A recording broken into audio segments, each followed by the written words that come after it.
नमस्ते दोस्तों। इस वीडियो के माध्यम से मैं आपको ये समझाना चाहता हूँ कि बोन मैरो ट्रांसप्लांट क्या चीज़ है। बोन मैरो ट्रांसप्लांट एक ऐसा प्रोसीजर है जिससे हम कई बच्चों की जान बचा सकते हैं, खासकर वो बच्चे जिनको कोई ब्लड की बीमारी है जैसे थैलेसेमिया, सिकल सेल एनीमिया, या जिन बच्चों की इम्यूनिटी बहुत कम होती है जैसे कि सीवियर कंबाइंड इम्यूनोडेफिशिएंसी, और इस तरह की बीमारियों को हम बोन मैरो ट्रांसप्लांट से ठीक करते हैं। तो पहला सवाल, क्या बोन मैरो ट्रांसप्लांट एक सर्जरी है? नहीं, बोन मैरो ट्रांसप्लांट कोई सर्जरी नहीं है। हाँ, आपने सही सुना। लिवर ट्रांसप्लांट और किडनी ट्रांसप्लांट में आपने सुना होगा कि एक आदमी से हम वो ऑर्गन, वो लिवर या किडनी लेके दूसरे आदमी को देते हैं, तो उसमें सर्जरी करना ज़रूरी है। लेकिन बोन मैरो ट्रांसप्लांट में कोई सर्जरी नहीं की जाती।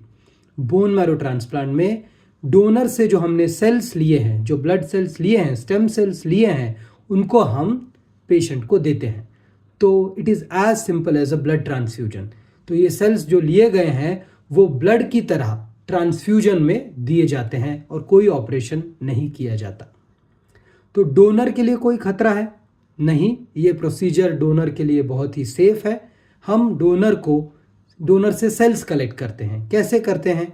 अक्सर डोनर को 5 दिन एक GCSF नाम का इंजेक्शन दिया जाता है और 5 दिन बाद हम नस में एक बड़ी लाइन लगा के उससे हम ब्लड सेल्स कलेक्ट करते हैं। इस प्रोसीजर का नाम है अफेरेसिस।